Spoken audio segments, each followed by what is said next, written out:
আসসালামু আলাইকুম প্রিয় শিক্ষার্থীরা, আমরা কিন্তু তোমাদেরকে আগেই বলেছিলাম, শিক্ষা বোর্ড থেকে জানিয়েছিল যে আমাদের এসএসসি 25 ব্যাচের ফর্ম ফিল আপ শুরু হবে 1 ডিসেম্বর থেকে। কিন্তু ফর্ম ফিল আপ করতে বিজ্ঞান বিভাগের কত টাকা লাগছে, মানবিকের কত টাকা, ব্যবসা শিক্ষার কত টাকা, অর্থাৎ A to Z তথ্য ফর্ম ফিল আপ নিয়ে আমাদের কাছে আসলে ছিল না। কবে শেষ হচ্ছে, কয়দিন ডেট থাকবে, কোনো তথ্যই ছিল না।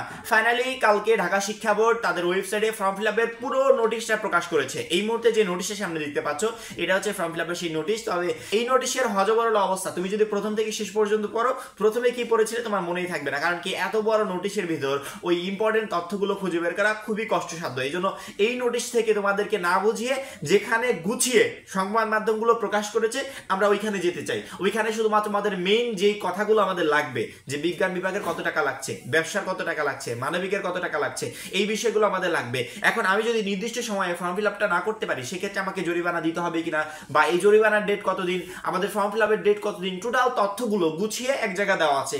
আমরা একটু ওই জায়গাতে তোমাদেরকে নিয়ে যেতে চাই। ফর্ম ফিল আপ বিষয়ক A to Z গুরুত্বপূর্ণ যে ইনফরমেশন গুলো, ওইগুলো তোমাদেরকে একটু দেখাতে চাই। এসএসসি 25 ব্যাচের ফর্ম পূরণ শুরু হচ্ছে 1 ডিসেম্বর থেকে। ফি বেড়েছে 100 টাকা, অর্থাৎ আগের তুলনায় এই বছরে 100 টাকা ফি বাড়ানো হয়েছে। 2025 সালে এসএসসি সমান পরীক্ষায় অংশ নিতে শিক্ষার্থীদের ফর্ম পূরণ আগামী 1 ডিসেম্বর থেকে শুরু হবে। জরিমানা ছাড়া এই প্রক্রিয়া চলবে 9 ডিসেম্বর পর্যন্ত, অর্থাৎ 1 ডিসেম্বর থেকে শুরু হবে। কোনো ধরনের কোনো জরিমানা ছাড়াই এটা চলবে 9 ডিসেম্বর পর্যন্ত। 1 ডিসেম্বর থেকে 9 ডিসেম্বর পর্যন্ত যারা করবে ফর্ম পূরণটা, তাদের ক্ষেত্রে কোনো ধরনের কোনো জরিমানা লাগবে না। এর পরবর্তী সময় যারা করবে তাদেরকে অবশ্যই জরিমানা ফি দিয়ে তার পরবর্তীতে আবার নতুন করে ফর্ম পূরণটা করতে হবে। এবার প্রতি বিভাগে বিজ্ঞান, বাণিজ্য ও মানবিক পরীক্ষার্থীদের ফি গত বছর 2024 সালের তুলনায় 100 টাকা বেড়েছে। বৃহস্পতিবার 14 নভেম্বর ঢাকা মাধ্যমিক উচ্চ মাধ্যমিক শিক্ষা বোর্ড ফর্ম পূরণের পূর্ণাঙ্গ বিজ্ঞপ্তি প্রকাশ করেছে। বিজ্ঞপ্তি থেকে এ তথ্য জানা গেছে। বিজ্ঞপ্তিতে বলা হয়েছে, ফর্ম পূরণে শিক্ষার্থীদের তথ্য সংবলিত সম্ভাব্য তালিকা বোর্ডের ওয়েবসাইটে প্রকাশ করা হবে। সম্ভাব্য তালিকা থেকে 1 থেকে 9 ডিসেম্বর পর্যন্ত বিলম্ব ফি ছাড়া অনলাইনে ফর্ম পূরণ করতে পারবে শিক্ষার্থীরা। বিলম্ব ফি ছাড়া অনলাইনে ফি জমা দেওয়ার সময় 10 ডিসেম্বর 100 টাকা বিলম্ব ফি বা জরিমানা দিয়ে শিক্ষার্থীরা 13 থেকে 14 ডিসেম্বর পর্যন্ত ফর্ম পূরণ করতে পারবে। অর্থাৎ 1 তারিখ থেকে 9 তারিখের ভিতর যারা ফর্ম পূরণ করবে তাদের কোনো জরিমানা দিতে হবে না। এবং এর পরবর্তী সময়গুলোতে 11 থেকে 14 ডিসেম্বরের মধ্যে যারা ফর্ম পূরণ করবে তাদের টাকার সাথে 100 টাকা দিয়ে পরবর্তী তাদেরকে ফর্ম পূরণ করতে হবে। জরিমানা ফি সহ জমা দেওয়া যাবে 14 ডিসেম্বর পর্যন্ত। বিলম্ব ফি জমা দেওয়ার শেষ তারিখ 15 ডিসেম্বর। সব বিভাগে ফি বেড়েছে 100 টাকা। বিজ্ঞান, মানবিক, ব্যবসা শিক্ষা বিভাগের জন্য প্রতি বছরের মতো এবারও আলাদা ফি নির্ধারণ করা হয়েছে। এবার বিজ্ঞান বিভাগের শিক্ষার্থীদের সর্বোচ্চ ফি দিতে হবে 2240 টাকা। মনে রাখো, যারা বিজ্ঞান বিভাগের শিক্ষার্থীরা আছো তাদেরকে সর্বোচ্চ ফি দিতে হবে 2240 টাকা। গত বছরে বিজ্ঞানের শিক্ষার্থীদের সর্বোচ্চ ফি ছিল 2140 টাকা, অর্থাৎ ফর্ম পূরণ ফি 100 টাকা বেড়েছে। একইভাবে মানবিক ও ব্যবসা শিক্ষা শাখায় এবার ফি 100 টাকা বাড়িয়ে 2120 টাকা করা হয়েছে। 2024 সালে এসএসসি পরীক্ষায় যা ছিল 2020 টাকা। বোর্ড জানিয়েছে, ফর্ম পূরণে এই ফির মধ্যে ব্যবহারিক পরীক্ষা কেন্দ্র ফিও অন্তর্ভুক্ত রয়েছে।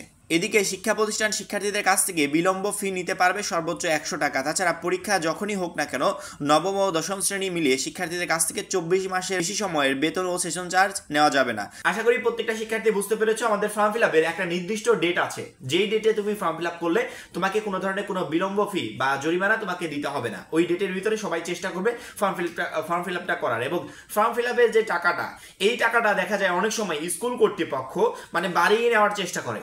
যদি কোনো স্কুল কর্তৃপক্ষ তোমাদের কাছ থেকে ফর্ম ফিল আপের টাকা অতিরিক্ত নেওয়ার চেষ্টা করে, অবশ্যই তাদের বিরুদ্ধে তোমার এখানে সোচ্চার হওয়া দরকার। তুমি কথা বলবে, কারণ কি বোর্ড থেকে একটা অ্যামাউন্ট ফিক্সড করা হয়েছে, এই অ্যামাউন্টের অতিরিক্ত কেউ নিতে পারবে না।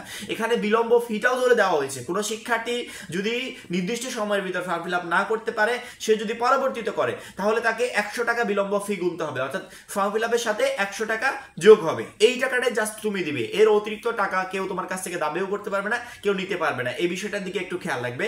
আমাদের ফর্ম ফিল আপের যে অ্যামাউন্টটা বোর্ড থেকে নির্ধারণ করা হয়েছে, এই অ্যামাউন্টের অতিরিক্ত অ্যামাউন্ট আমরা স্কুল কর্তৃপক্ষকে দিব না। এবং আমরা যদি পরবর্তীতে ফর্ম ফিল আপ করি, সেই সাথে 100 টাকা যোগ হবে, এর অতিরিক্ত অ্যামাউন্ট স্কুল কর্তৃপক্ষ দাবি করলে সেটা আমরা দেব না। তখন আমরা এই নোটিশগুলো দেখাবো, যে শিক্ষা বোর্ড থেকে নোটিশ পাবলিশ করা হয়েছে, এখানে ক্লিয়ার বলা হয়েছে যে এত টাকা লাগবে, এর অতিরিক্ত টাকা আমরা কেন দিব, এই বিষয়গুলো তাদেরকে জানাবে। ইনশাআল্লাহ আমার মনে হয় কোনো ধরনের কোনো প্রবলেমে পড়বে না। প্রতি বছর আসলে এই বিষয়গুলো নিয়ে অভিযোগ আসে যে আমাদের স্কুলে এত টাকা নিয়েছে, অমুক স্কুলে এত টাকা নিয়েছে। এই বিষয়গুলো হবে না, কারণ ক্লিয়ার একটা নোটিশ প্রকাশ করেছে। এই নোটিশটা তাদের সামনে শো করবে, তখন আশা করি কোনো ধরনের কোনো প্রবলেমে তোমাদেরকে পড়তে হবে না। এই হচ্ছে টোটাল আমাদের ফর্ম ফিল আপ বিষয়ক যে ইনফরমেশনগুলো। তোমাদের যদি এই বিষয়ে কোনো প্রশ্ন থাকে, অবশ্যই আমাদেরকে কমেন্ট করে জানাবে। পরবর্তীতে আমরা এই বিষয়ে ভিডিও নিয়ে আসার চেষ্টা করবো। এখন এই পর্যন্তই। পরবর্তী ভিডিওর জন্য চ্যানেলটা সাবস্ক্রাইব করে রাখবে। সবাই ভালো থাকবে, সুস্থ থাকবে। আল্লাহ হাফেজ।